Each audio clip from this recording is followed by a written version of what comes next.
맞벌이하는 부부가 퇴근을 해서 이제 하루 종일 또 일하고 온 아내가 가족들을 위해서 뚝딱뚝딱 해가지고 신속히 저녁을 차렸습니다.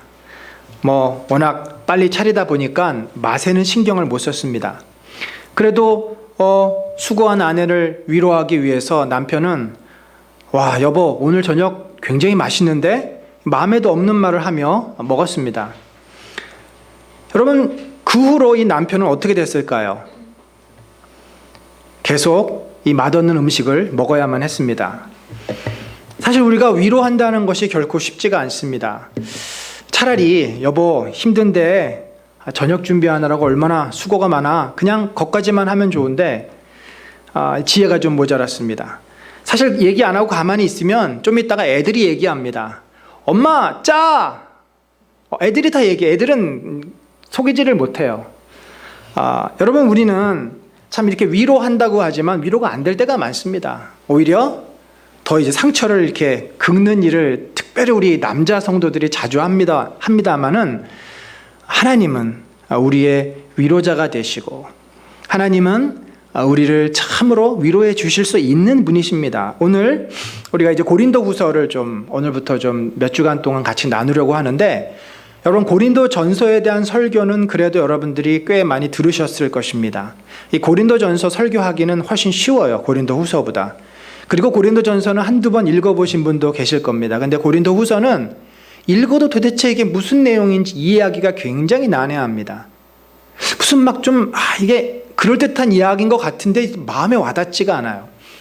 고린도 전서와 후서는 굉장히 말씀의 톤도 다르고 또 표현하는 것도 다르고 이슈도 다릅니다. 그러나 같은 그 깊은 흐름 속에서 이 책이 이어지고 있습니다. 고린도 전서 우리가 살펴본 것처럼 주로 교회에서 일어난 문제들에 대한 바울의 답을 적고 있는 책 아니겠습니까? 구체적인 이슈들이 있어요. 교만의 문제, 또 다툼의 문제, 또 행음의 문제, 어떤 구체적인 이슈가 있었습니다. 근데 고린도 후서는 사실은 그런 문제들이 어느 정도는 해결이 됩니다. 현재 남아있는 편지가 고린도 전서 후서지만 두 개가 더 있습니다. 고린도 전서 전에 먼저 보낸 편지가 있었고 고린도 전서와 후서 사이에 또 보낸 편지가 있어요. 총 4개의 편지가 있는데 첫 번째 것과 세 번째 것은 지금 남아있지를 않습니다. 어떤 내용이 있는지를 몰라요. 그렇게 이슈를 가지고 계속 사도 바울이 에베소에서 마게도니아에서 그들과 연락하면서 어느 정도 문제는 해결이 됐어요. 그런데 여전히 해결되지 않은 가장 중요한 문제가 있었습니다. 그것이 뭐였냐면 사도 바울을 사도로서 인정하려고 하지 않는 거예요. 거기에는 이유가 있죠. 그 사이에 이 고린도 교회에 거짓 교사들이 들어온 겁니다. 그래서 사도 바울이 가르쳤던 복음에 대해서 시비를 걸고 그거 아니다라고 하고 그 사람들이 혼란해하는 겁니다. 이런 문제들은 처음이나 지금이나 크게 바뀌지가 않았습니다. 그래서 바울이 참 마음이 상했습니다. 자기가 사도로 대접받지 않는 것 때문에 힘든 것이 아니라 자기의 사도성을, 바울의 사도성을 인정하지 않으면 바울의 가르침을 저들이 소홀하게 여길 것이기 때문에 그것이 바울 입장에서 너무나 안타까운 것이었습니다. 바울은 이 문제를 어떻게 풀어갑니까? 전서처럼 그들의 문제를 조목조목 지적하면서 너희는 이것이 잘못됐고 이것이 틀렸고 이것은 이렇게 고쳐야 돼 그렇게 말하지 않습니다. 그리고 자기가 어떻게 사람들한테 인정받는 사도인지를 증명하려고 하지도 않습니다. 오히려 바울이 선택한 것은 내가 그동안 그리스도를 위해서 어떻게 살았는지, 내가 그리스도의 사도로서 어떻게 고난을 겪고 어떻게 복음을 전했고 어떻게 예수 그리스도의 그 제자로서 살았는지 그의 삶을 진솔하게 가감없이 있는 그대로 그들에게 자기 고백적으로 간증식으로 이야기를 해주고 있는 거죠. 그래서 바울이 의도하는 건 그거예요. 얘들아 더 이상 내가 사도니 아니니 그런 거에 연연해 하지 말고 내가 걸었던 이 그리스도의 제자의 길을 너희들이 깨닫고 너희도 그렇게 주님을 따르는 삶을 살았으면 좋겠다 하는 것이 이제 바울의 마음인 것이죠. 사실 고린도 교회 성도들은요, 사도니 뭐 교회 지도자니 이러면 뭐 요즘도 사실 우리 한국 교회가 좀 잘못된 그런 의식이 있습니다만 대접을 받고 권위를 가지고 누리고 지배하는 위치라고 생각을 합니다. 그래서 오죽하면 사람들이 저 사람은 탁월한 성경 교사야, 목회자야라고 하는 기준을 연봉으로 당신 얼마나 연봉 받습니까? 당신 얼마나 강의료를 받습니까? 라고 그것으로 평가를 했겠습니까? 그들은 바울이 능력도 탁월하고 자기들이 존경할 만한 사람이어야 한다고 생각을 한 겁니다. 그런데 바울은 절대로 그들이 기대하는 모습으로 자기를 포장하지 않았습니다. 오히려 그들이 상상하지 못했던 바울이 겪었던 어려움들, 그 고난들, 그러나 그 고난 가운데 주님이 자기를 어떻게 위로하셨고 어떻게 지켜주셨고 어떻게 해서 내가 이 사명을 포기하지 않고 여기까지 왔는지를 담담히 써내려간 것이 고린도 후서입니다. 그래서 우리가 어떻게 보면 고린도 후서를 이해하려면 바울의 심정을 좀 알아야 돼요. 바울의 마음으로 고린도 후서를 읽어야 고린도 후서가 이해가 됩니다. 이 고린도 후서의 키워드는요, 고난과 환난이라고 해도 좋고요, 고난과 위로, 이 두 단어입니다. 이 두 단어를 놓치면 고린도 후서를 이해하기가 어렵습니다. 바울은 절대 사도로서 대접을 받으면서 다니지 않았습니다. 오죽하면 자기가 직접 일하면서 선교비를 감당했겠습니까? 그는 예수의 제자로 복음을 전하면서 수없는 고난과 핍박과 어려움을 겪었습니다. 그래도 그가 이 사도 직분을 감당할 수 있었던 것은 늘 그 옆에 주께서 함께 하셨고 주께서 천사를 보내셔서 그를 도우셨고 주께서 그를 할 수 있도록 이기도록 도와주셨기 때문이 아니겠습니까? 그래서 이 고린도 후서에 정말 그 주옥 같은 표현들이 있어요. 여러분이 이 설교, 이 내용은 또 들어보셨을 줄 압니다. 바로 질그릇과 보배에 관한 이야기. 우리는 질그릇이지만 우리 안에 우리가 보배, 예수 그리스도라는 보배를 가지고 있다. 이게 뭐죠?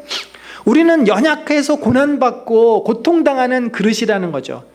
근데 우리가 참으로 하나님 앞에 감사할 수 있는 것은 그 질그릇 같은 우리 안에 예수 그리스도, 보배이신 예수 그리스도가 계시기 때문이다. 또 그가 어떻게 표현합니까? 우리의 몸은 날마다 썩어진다. 그렇잖아요. 우리가 노화가 되고 몸이 무너져 내려가죠. 그러나 우리의 속사람은 날마다 새로워지고 강건해진다. 아주 아주 이 백미의 표현입니다. 내가 약할 때 강함이라. 바로 이게 고난 속에서 바울이 붙잡은 위로의 말씀이고, 이 믿음과 이 확신이 있었기 때문에, 이 경험이 있었기 때문에 사도 바울은 사도로서의 사명을 감당할 수 있었던 것입니다. 여러분, 우리도 마찬가지 아니겠습니까? 우리의 인생은 가시밭길입니다. 우리의 인생이 가시밭길이기 때문에 절대 고난을 피해갈 수 있는 사람은 아무도 없어요. 아무리 우리가 보험을 들고 미리 준비하고 뭐 별짓을 해도 고난은 예기치 않은 시간에 예기치 않은 방법으로 우리에게 찾아옵니다. 최근에 저와 저희 아내가 만성 디스크로 좀 고생을 하고 있습니다. 저는 개인적으로 이게 목회의 훈장이거니 하고 생각하지만 사실 그 좋아하는 운동도 못하고 좀 많이 힘이 듭니다. 그렇지만 그것 때문에 제가 뭐 낙심하거나 좌절하고 그러진 않습니다. 왜냐하면 또 이 어려움을 이길 수 있도록 주님께서 좋은 또 의사 선생님을 또 붙여주셨고 또 치료를 받게 하시고 이걸 통해서 제 몸을 더 건강하게, 그래서 목회를 그만두고 주님 앞에 갈 때까지 건강하게 사역을 할 수 있도록 도우신다는 소망이 있기에 절대 낙심하거나 힘들어하지 않습니다. 바울은 그래서 우리에게 하나님을 위로의 아버지다, 위로의 하나님이다 라고 소개를 하고 있습니다. 3절에 보니까 하나님은 자비의 아버지시요 모든 위로의 하나님이시며, 자, 여기 위로라는 말 아주 중요한 단어예요. 이 위로라는 말이 이 파라칼레오라는 그런 헬라어입니다. 이 파라라고 하는 말은 여러분 영어에 영어에 이제 파라라는 병행하다, 패러렐 된다라는 표현이 있죠. 이 병행된다. 그때 파라는 옆에 있다는 뜻이, 옆에 두다, 옆에 있다, 그런 말입니다. 이 칼레오는 우리가 교회를 이제 에클레시아라 그러는데, 에크는 아웃 오브, 그래서 세상으로부터, 어디로부터, 칼레오는 부르다예요. 세상에서 부르심을 받은 자들이 바로 교회입니다. 에클레시아. 여기는 파라칼레오는 옆으로 부르심을 받아서 온 사람들이라는 뜻이에요. 그러니까 이게 뭐냐면 하나님께서, 예수님께서 고통당하고 낙심하고 절망한 자들을 그 옆으로 오게 하는 거죠.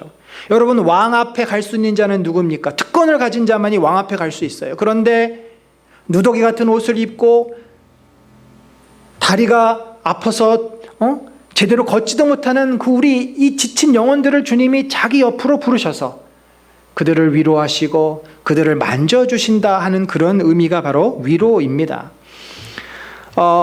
예수님 곁으로 우리를 부르시고 우리가 예수님 곁으로, 주님 곁으로 사실은 가야 되는데 주님이 우리 곁에 언제 그러셨는지 오셨어요, 이미. 그래서 우리가 눈만 뜨고 마음만 열면 주님의 얼굴을 봅니다. 주님의 마음을 느낍니다. 그럼 주께서 우리를 위로해 주시고 힘과 용기를 불러 넣어 주시는 거죠. 저희 장모님이 저희 아이들을 참 사랑해 주셨습니다. 그래서 저희 아이들에게 할머니 하면 정말 너무나 푸근하고 편안하고 쉴 수 있는 그런 푸른 초원과 같은 그런 존재죠. 그래서 지금도 뭐 아이들이 학교 다니고 막 바쁘고 그렇지만 할머니가 오라 그러면 어떻게든지 시간을 내서 가려고 그래요. 가면 뭐 할머니가 사랑해 주죠, 맛있는 거 음식 해주죠, 용돈 주죠, 격려해 주죠, 기도해 주죠. 저희 아이들에게 할머니는 정말 이 파라클레오 같은 그런 존재인 거죠. 다윗은 평생 이런 하나님을 경험하지 않았습니까? 그래서 그가 여호와는 나의 목자시다. 여러분, 우리 교회 뒤에 시편 23편 이렇게 조각, 저걸 뭐라 그러는지 모르겠는데 양각처럼 저 글씨 써 있는 거 아시죠? 저는 우리 모두가 저 고백이 우리의 고백이 되기를 바라고, 다윗이 그러잖아요. 내가 비록 죽음의 그늘 골짜기로 다닐지라도 주께서, 이게 표준세 번역입니다. 나와 함께 계시고 주의 지팡이와 막대기로 나를 위로해 주시니. 우리 개역성경에는 안위라는 말로 돼 있어요. 위로해 주시니. 주의 지팡이와 막대기가 항상 내 옆에 있다는 거예요. 그러니까 얼마나 다윗이 든든하고 힘이 되겠습니까? 용기가 나겠습니까? 깜깜한 아무것도 안 보이는 그 골짜기를 걸어간다는 것은 언제 맹수가 튀어나올지 모르고 언제 강도가 나올지 모르는데 그 막대기가 곧 주님의 능력이, 주님의 힘이 내 옆에 딱 있으니 그 아빠의 손을 잡고 가는 아이가 뭐가 두렵겠어요?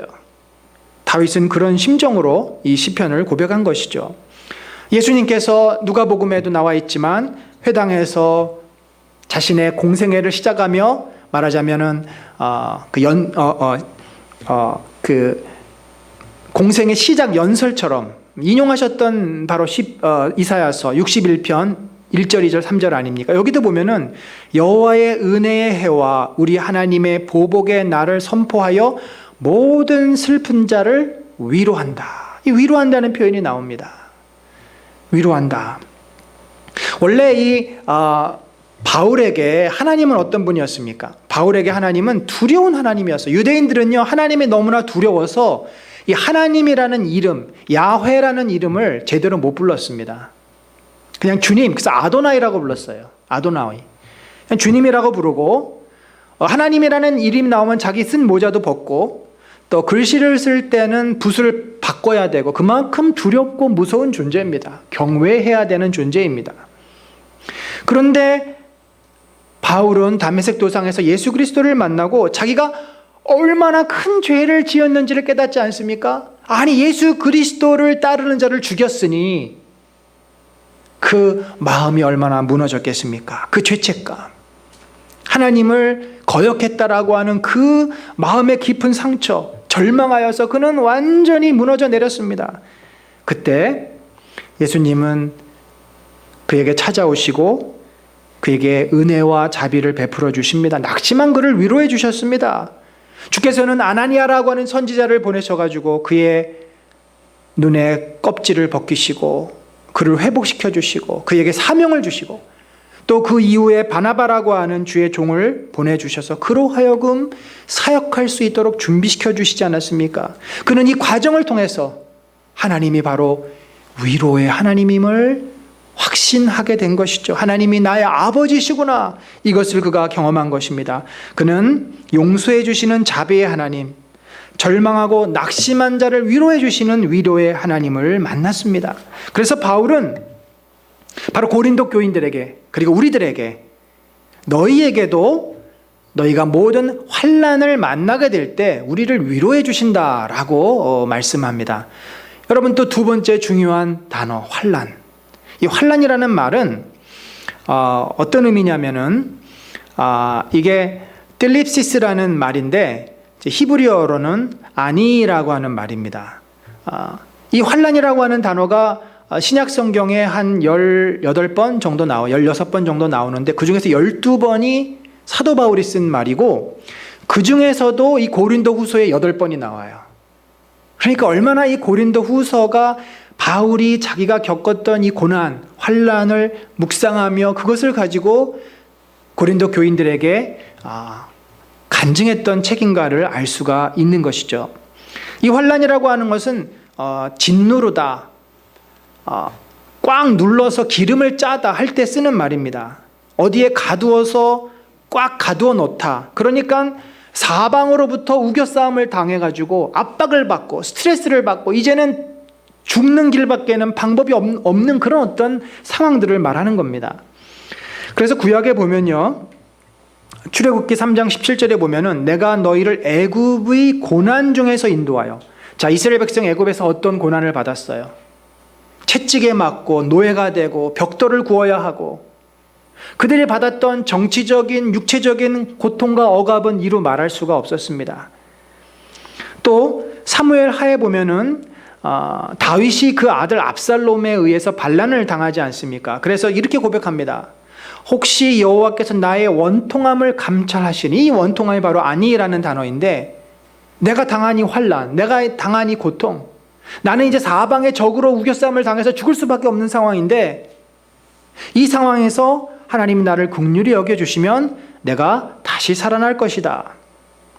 여러분, 이 환난, 바울은 고난이란 단어도 같은 의미로 씁니다만 이것은 훨씬 더 내가 어떤 잘못을 해서 생기는 문제가 아니라 내가 실수해서 넘어져서 다리가 부러졌다 이런 게 아니라 핍박, 외부에서 오는 고통, 고난을 의미한다고 볼 수 있습니다. 바울에게 있어서 적어도 이 단어는 바로 예수 그리스도를 따르며 복음을 전하며 선교와 목회를 하며 예수 그리스도의 삶을 따라 살면서 그가 겪게 되는 고난, 신앙의 시련이라고 말할 수 있는 거죠.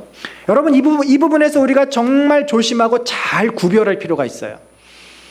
고난, 환난에는 저는 크게 두 가지로 나뉩니다. 여러분이 이 부분을 정확히 알고 있어야 우리가 기도할 때도 혼동하지 않습니다. 첫 번째는 우리 모든 죄인들이 다 겪게 되는 고통이에요. 그래서 이것을 환난이라고 표현하지는 않습니다. 고난이라고 말할 수 있지만 환난은 훨씬 더 이 그리스도와 교회와 복음과 관계된 말이라고 할 수 있습니다. 우리가 죄인이기 때문에 예수를 믿었던 믿지 않던 인간은 누구나 다 죄와 죄와 연관된 문제로 인해서 어려움을 겪습니다. 우리에게는 가난이 있습니다. 경제적인 어려움이 있을 수 있습니다. 병이 찾아옵니다. 서로 상처를 주고받고 갈등을 겪게 됩니다. 다양한 인간의 삶에서 우리는 많은 문제들을 겪게 됩니다. 전도서에 보면요, 인간의 삶이 얼마나 모순이 많고 우리는 이 고통을 피할 수 없는 한계적인 존재임을 이렇게 말해요. 세상에 행하는 헛된 일이 있나니, 헛되다라고 하는 것은 참 모순되다라는 말이에요. 이해할 수 없다라는 말입니다. 곧 악인의 행위대로 받는 의인도 있고, 자, 이게 무슨 말이에요? 의인인데 악한 사람이 받아야 될 벌과 고통과 저주를 받는다는 거죠. 반대로 의인의 행위대로 받는 악인도 있는 것이다. 악인은 당연히 잘못했으니까 벌을 받아야 되지 않습니까? 그런데 악인이 축복을 받아요. 최근에 이 전두환 씨의 골프 때문에 논란이 많이 되고 있습니다. 그가 어떠한 이 국민 앞에, 역사 앞에 죄를 지었는지 우리 국민이 다 아는데 본인만 모르시는 것 같아요. 악인이 이 땅에서는 그렇게 떵떵거리며 잘 사는 것이 우리 삶의 모순이고 그러한 어떤 것들이 있을 수 있다는 거죠. 바로 이것은 우리가 때로는 실수해서 내가 욕심을 부리다가 겪게 되는 어려움, 고난, 아픔일 수 있는 거죠. 그래서 여러분, 이것이 우리가 신앙생활을 한다고 해서, 예수를 잘 믿는다고 해서 이런 어려움이 없어지느냐? 절대 착각하시면 안 됩니다. 똑같이 있어요. 예수 잘 믿는다고 내가 늘 건강해지느냐? 아니에요. 예수 잘 믿는다고 내가 사업이 잘 되냐? 아니에요. 이것은 예수를 잘 믿고 안 믿는 것과는 상관이 없습니다. 하나님께서 일반 은총이라는 것을 주셨기 때문에 예수를 믿는 자나 믿지 않는 자나 똑같이 그 위험에 직면하고 그것을 벗어나가는 그 질서를 따라가면 그것을 벗어나게 돼 있어요. 다만 우리와 세상 사람들의 차이점은 뭡니까? 세상 사람들은 그것을 자기 힘으로 이겨나려고 하는 거죠. 그리고 그게 전부예요. 인생의 목표, 삶의 의미는 인간이 겪게 되는 죄의 그 고통을 벗어나는 것, 그거 이상 없습니다. 우리는 그것이 아닙니다. 우리는 인간이 겪게 되는 고통과 아픔을 만나도 주님이 나를 도우셔서 그 고난, 그 아픔, 그 어려움을 이길 수 있다는 거죠. 실수는 내가 했습니다. 내 죄 때문에 내가 욕심을 부려서 내게 문제가 생겼습니다. 하지만 우리가 그래서 그 문제를 하나님께 가지고 가면 그래도 주님은 그 문제를 해결할 수 있도록, 극복할 수 있도록 도우신다는 거죠. 이것이 아버지 하나님의 은혜가 아니겠습니까? 그런데요, 제가 볼 때 우리 한국 교회의 이 구복신앙과 이것이 절묘하게 연결이 돼서 궁극적으로 우선순위예요. 하나님을 믿는 궁극적인 이유가 인간이 가진 이 보편적인 고통의 문제를 해결하는 데 있다라는 거죠. 즉 물질 축복받고 잘되고 성공하고 건강하고 이런 것 때문에 신앙생활을 하고 이것이 채워지지 않으면 하나님을 원망하고 교회를 떠나는 모습들이 많다라는 거예요. 여러분, 이것은 신앙의 본질이 아닙니다. 이건 삶의 본질이죠. 삶은 그런 거예요. 그러나 신앙은 삶을 넘어선 것입니다. 이스라엘 백성이 왜 그토록 하나님이 싫어하시는 바알, 풍요의 신 아닙니까? 비를 관장하는 바알을 붙잡고 다산의 신 아세라 목상을 왜 붙잡았습니까? 그들은 농사지면은 풍년이 들기를 원했습니다. 양을 치면 양이 새끼를 많이 낳기를 원했습니다.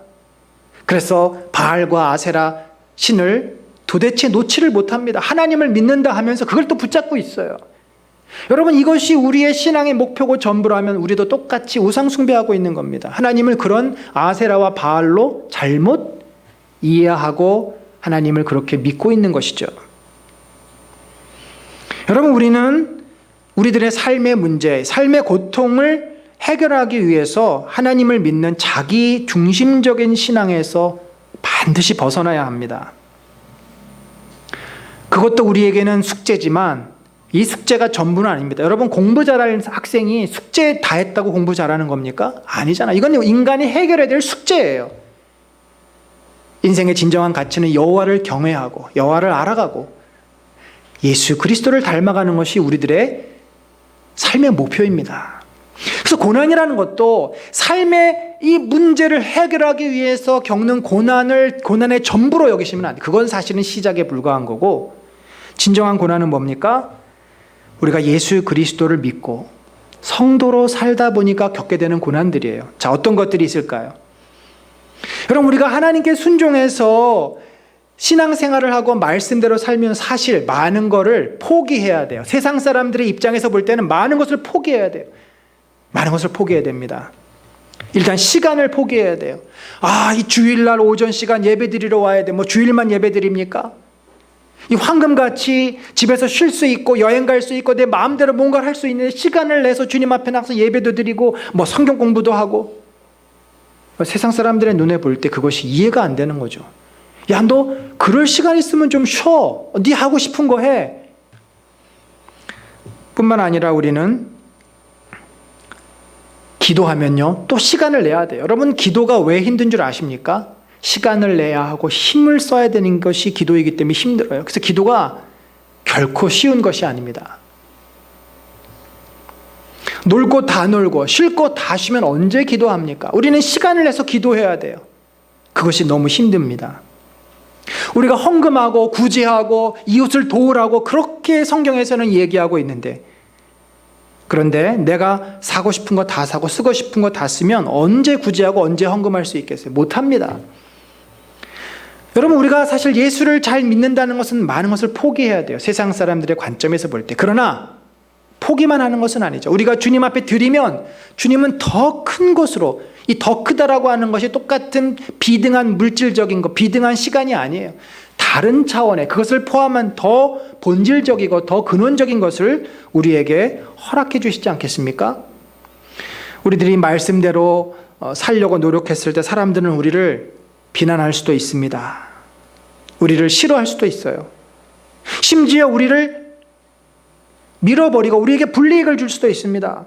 남들은요, 할 수만 있으면 못하는 게 바보입니다. 어떻게 하면 세금을 적게 내고, 어떻게 하면 남을 속이고, 어떻게 하면 내가 많은 것을 갖고, 어떻게 하면 내 권리를 더 많이 취하는 것이 세상 사람들의 능력이에요. 세상 사람들의 능력은 법에 걸리지 않으면서 많은 것을 내가 갖는 것입니다. 근데 우리는 정직하게 살다 보면은 상대적인 불이익을 당해야 돼요. 남들이 먼저 다 가져가 버리고 우리는 어떻게 보면 놓쳐야 될 때도 있습니다. 여러분, 이렇게 말씀대로 사는 것이 힘들지만 당연하게 생각하고, 그래서 내가 손해를 보거나 어려움을 당해도 그걸 기뻐할 수 있는 것, 그것이 바로 진실한 성도의 삶이고, 그것이 예수 그리스도를 따르는 제자의 모습입니다. 우리들이 그렇게 살면 주님이 우리를 얼마나 귀하게 여기시겠어요? 얼마나 우리를 기뻐하시겠습니까? 바울은 바로 그런 고난을 수도 없이 당하고 있습니다. 형제들아, 우리가 아시아에서, 우리라고 하는 바울과 실라, 디모데, 여러 이제 함께한 제자들이겠죠. 환난을 너희가 모르기를 원하지 아니하노니 힘에 겹도록 심한 고생을 당하여 살 소망까지 끊어지고 우리는 우리 자신이 사형 선고를 받은 줄 알았다. 바울이 얼마나 많은 고난을 당합니까? 사실은 그 고난을 당했다라는 표현인데 스스로 자초한 거죠. 자기가 선택해서 간 겁니다. 고난이 있을지라도 두려워하지 않고 간 거예요. 왜냐하면 주님이 자기를 도우실 것을 믿었기 때문입니다. 1차 전도 여행 당시 비시디악 안디옥에서는 돌에 맞아서 유대인들에게 죽은 줄 알고 던져졌어요. 또 2차 전도 여행 때 빌립보에서는 감옥에 갇히지 않았습니까? 신라와 함께. 얼마나 많이 맞았습니까? 그래서 고린도 후서 11장에 보면 이런 표현이 있어요. 매도 수없이 맞고 여러 번 죽을 뻔하였고 3번 파선하고 여행하면서 강의 위험, 강도의 위험, 동족의 위험, 이방인의 위험, 신의 위험, 광야의 위험, 바다의 위험, 거짓 형제 중의 위험. 그러니까 많이 사기를 당했다라는 거죠. 수고하고 애쓰고 자지 못하고 줄이고 목마르고 굶고 춥고 헐벗었다. 이루 말할 수 없는 고생입니다. 그런데 여러분, 더 놀라운 것은요, 바울이 이렇게 표현해요. 사실은 이건 아무것도 아니다. 이거는 지나면 끝이다. 근데 내가 정말 계속 괴롭고 힘들었던 것이 무엇이냐면 이 일 외에, 이 일은 고사하고 오히려 날마다 내 속에 눌리는 일이 있으니, 아까 이 환난이라는 것이 누른다라 그랬잖아요. 압박한다라 그랬잖아요. 소위 말해서 우리가 스트레스 받는 거죠. 마음에 큰 짐이 있어서 마음이 무겁고 힘든 거예요. 그게 뭐냐면 모든 교회를 위하여 염려하는 것인데, 고린도 교회만 그랬겠어요. 그런데 특별히 고린도 교회가 바울의 이 진리된 말씀을 잘 받아들이지 않으려고 했기 때문에, 누가 약하면 내가 약하지 아니하며 누가 실족하게 되면 내가 애타하지 않더냐. 그러니까 이 과정에서 고린도 교회 성도들, 신앙을 떠난 자들, 바울에게 야단 맞고서 실족해서 헤매는 자, 여러 사람들이 있지 않겠어요? 그 사람들을 생각하면 마음이 애타고 너무 마음이 무겁다라는 거죠. 여러분, 우리 모두는 각자의 삶에 어려움들이 있습니다. 인생이 겪어야 될 고난도 있고, 또 여러분이 어떻게 보면 우리 교회처럼 작은 교회에 나온다는 것이 이미 여러분에게는 큰 어려움일 수도 있어요. 그냥 편안하게 큰 교회 뒤에 가서 아마 앉아있다가 약간 졸다가 적당히 앉아있다가 또 내 가고 싶은 데 딱 가면 얼마나 편하고 좋습니까?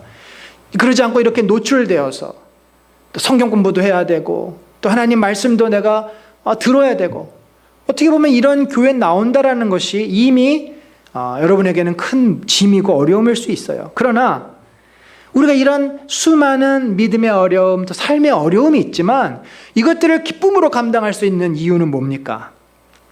바로 우리의 모든 환난 중에서 우리를 위로하시는 하나님이 계시기 때문 아니겠습니까? 하나님은 헤세드, 이 긍휼과 자비와 은혜의 하나님이십니다. 하나님은 우리에게 인자를 베푸시기를 기뻐하시고 우리를 긍휼히 여기시기를 원하시고 우리를 도와주시기를 원하는 그 아버지의 마음이에요. 여러분, 우리 부모된 자가 자녀들을 바라보는 그 시선이 어떻습니까? 안타까움. 우리 아이들이 아플 때 정말 안타깝지 않아요? 아이들이 힘들 때 저들을 도와주고 싶은 마음이 여기 목까지 차오르지 않습니까? 그 마음이 우리 하나님의 마음이에요. 하나님은 아브라함에게 내 몸에서 난 자식을 통해서 이 많은 땅과 그 후손을 주겠다라고 약속했지만 아브라함이 1년을 기다렸는데도 아무 소식이 없어요. 2년을 기다렸는데도 아무 소식이 없어요. 10년을 기다렸는데 아무 소식이 없어요. 아브라함이 24년을 기다렸을 때 하나님께서 천사와 함께, 바로 우리는 그것을 구약에 나타나신 예수 그리스도라고 믿습니다. 예수 그리스도께서 천사와 함께 아브라함의 장막에 오셔서 1년 뒤에는 내 아내가 아들을 낳을 것이다 라고 그 말씀을 구체적으로 주셔서 위로하시지 않습니까? 자기를 죽이려고 하는 형 에서를 피해 삼촌의 집으로 도망가는 야곱, 그 베델이라는 곳에서 정말 추위에 떨며 잠자고 있을 때 꿈에 하나님께서 그에게 나타나시고 너가 다시 내 고향으로 돌아올 때까지 내가 너와 함께 할 것이고 너를 지켜줄 것이고 그리고 내 할아버지 아브라함에게 했던 그 약속을 내가 너를 통해서 이루게 할 것이다 라고 그를 또 위로하시지 않습니까? 사랑하는 성도 여러분, 이스라엘 백성을 위로하셨던 하나님, 오늘날 저와 여러분도 위로하십니다. 낙심한 자, 마음이 무거운 자, 상한 자, 두려운 자, 불안한 자, 속상한 자, 힘들고 지친 모든 사랑하는 주의 자녀들의 마음을 위로하시고 만져주시고 회복해 주시는 주님이십니다. 그 주님을 믿으시기 바랍니다. 제가 목회자가 된 이유도 바로 이 위로의 하나님을 만났기 때문이었습니다. 중학교 2학년 때, 사춘기 때죠. 늘 저희 집은 시끌시끌했어요. 어머니와 형님이 자주 싸우셨고 집안이 편안치가 않았습니다. 저희 어머니는 자녀를 좀 잘 돌봐야 되는데 그런 걸 잘 못하셨어요. 저는 집에만 가면은 화가 나고 속상하고 집에 있고 싶지가 않았어요. 그래서 집 앞에 있는 교회에 가서 기도를 합니다. 어느 때는 학교 갔다가 집에 가기 전에 교회에 가서 기도하고 들어가기도 하고, 아니면 집에 있다가 화가 나고 속상하면 뛰쳐나와서 교회로 가가지고 또 기도하기도 하고, 그때마다 저를 위로해 주시고 저를 품어주시고 안아주신 분 바로 우리 하나님이셨습니다. 그 하나님의 위로, 그 따뜻함을 제가 경험하고서 그때 결심했어요. 내가 앞으로 하나님을 위해서 살아야 되겠다. 하나님을 위해서 살아야 되겠다. 이렇게 좋으신 하나님, 위로의 하나님, 그 하나님의 은혜의 힘이 있었기 때문에 이 길을 걸어갈 수 있었던 것입니다. 여러분, 어떤 어려움 가운데 있으십니까? 그것이 경제적인 문제이든 육신의 질병이든 마음이 무겁고 힘든 것이든, 여러분, 우리는 내 스스로의 힘으로는 그 문제를 해결할 수가 없습니다. 결국 우리는 하나님께로 가야 합니다. 하나님, 내가 이 문제를 어떻게 해결할 수 있겠습니까? 하나님, 나를 도우소서, 나를 위로하소서. 그러면 하나님은 우리의 힘든 마음을 만져주십니다. 나는 도대체 방법을 찾지 못하겠고 어떻게 할 수 없지만 하나님은 분명히 그 문제를 풀어갈 수 있는 길을 보여주실 줄로 믿습니다. 우리가 그 하나님을 믿기에 이 힘든 신앙생활을 주저하지 않고 기쁨으로 할 수 있는 것 아니겠습니까? 여러분, 우리는 이 세상을 살아가면서 가장 확실한 내 편이 있어요. 바로 하나님이 우리 옆에 계십니다. 그래서 바울도 고린도 교인들에게 이렇게 권면하는 거예요. 너희를 위한 우리의 소망이 견고함은, 너희를 향해서 내가 이런 믿음이 있다, 이런 소망이 있다. 너희가 고난에 참여하는 자가 된 것 같이 위로에도 그러할 줄 알미라. 너희가 고난 가운데 있는 것, 고난을 두려워하지 않고 고난을 감당하게 되면은 위로를 주님께서 줄 것을 내가 확신한다 하는 말입니다. 여러분, 분명히 우리에게는 위로의 하나님이 계시고 위로의 주님이 계십니다. 그렇기 때문에 또 로마서에서 말한 것처럼 우리가 그와 함께 영광을 받기 위하여 고난도 함께 받아야 될 것이 아닌가. 여러분, 그래서 우리가 하나님의 기뻐하시는 성도, 예수 그리스도의 제자로 사는 것을 두려워해서는 안 됩니다. 물론 어렵죠. 쉽지 않습니다. 성도다운 성도가 되는 것, 내 믿음대로 사는 것, 순종하는 것 어렵습니다. 세상 사람들은 아무런 생각도 없이 늘 자기만을 위해서 생각하고 자기만을 위해서 살지만 우리는 늘 한 번 더 생각해야 되고 내 고집을 내려놓아야 되고 이전에는 나만 생각했던 삶에서 하나님과 이웃을 생각하는 삶 결코 쉽지 않습니다. 사람들은 다 나의 영광을 위해서 내 세계를 이루기 위해서 꿈꾸며 살고 있지 않습니까? 그러나 우리는 각자 부르신 자리에서 하나님의 나라, 하나님의 영광을 세워나가도록 우리는 살아야 하는 거죠. 그래서 늘 우리의 삶 속에서는요, 싸움이 있습니다. 갈등이 있어요. 영적인 싸움이죠. 사탄과의 싸움입니다. 그것이 내 마음속에서 있는 죄와의 싸움일 수 있고 믿지 않는 사람들과의 갈등일 수도 있고 분명히 우리가 내가 서 있는 곳에서 성도로 살아가려고 애를 쓰면 쓸수록 우리에게는 영적인 싸움이 일어납니다. 그래서 우리는 때로 주저하기도 하고 물러서기도 하고 포기하기도 합니다. 하지만 이것은 당연한 일입니다.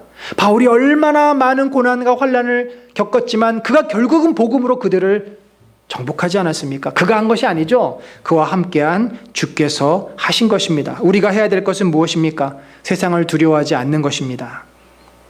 두려워하지 않고 하나님 뜻대로 살고 필요하면 복음도 전하고 필요하면 그들을 위해서 기도해주고 필요하면 우리가 손해도 감수하면서 믿음으로 살면 하나님은 분명히 저와 여러분을 통해서 역사하실 줄로 믿습니다. 우리의 인생은 가시밭길입니다. 그래서 우리가 감당하기 참 어려운 문제들이 많습니다. 먹고 살기 위해서 애써야 하고 아이들 키워야 되고 또 살다 보니까 내 몸이 아파서 이 아픈 몸을 또 돌봐야 되고 참 많은 문제들이 있어요. 그런데 우리가 하나님을 믿는 이유가 인생의 문제를 해결하기 위해서가 아니라는 것을 여러분 분명 기억하십시오. 그럼에도 불구하고 주님은 우리의 인생의 문제를 분명 도우실 것입니다. 우리는 여기서 더 나가야 됩니다. 먹고 사는 문제에서 더 나가야 됩니다. 우리가 만약에 먹고 사는 문제에서 벗어나지 못하면 우리는 초보 신앙에 머물러 있는 것입니다. 여기서 벗어나서 하나님의 자녀로, 성도로, 그리스도의 제자로 살도록 수고하고 애써야 되는 거죠. 저는 목회 중에 참 많은 위로를 얻었습니다. 제가 기도하면서 힘들 때마다 기도하지 않겠습니까? 기도하다 보면은 하나님께서 제 무거운 마음을 가볍게 하십니다. 이 짓누르는 스트레스가 엄청나요. 재정적인 어려움도 있고 빚을 또 져야 되고 또 사람에 대한 문제, 교회에 대한 문제, 제 자신의 어떤 계획과 이런 것들이 다 이루어지지 않는다라고 하는 좌절감. 그러나 그때마다 주님께서는 제 마음을 위로하시고 때로는 또 우리 자녀들을 통해서도 위로를 받으세요. 사실 저희 아이들이 뭐 남들처럼 학원에 마음껏 보낼 수 있는 형편도 아니고 그래도 우리 아이들이 헤매기는 했지만 스스로 자기 길들을 잘 찾아갔고 다 그 간증들이 있어요. 하나님의 도우심이 있었습니다. 아이들을 통해서 또 위로를 받게 하고 제가 사실 제일 큰 위로는요, 여러분들을 통해서 받은 위로입니다. 뭐 우리 창목 형제, 희연 자매가 저희 교회로 다시 이렇게 빨리 올 줄 누가 알았습니까? 저는 하나님께서 우리 저 가정을 다시 순천에서 보내주셨을 때 얼마나 저에게 큰 힘과 위로가 됐는지 몰라요.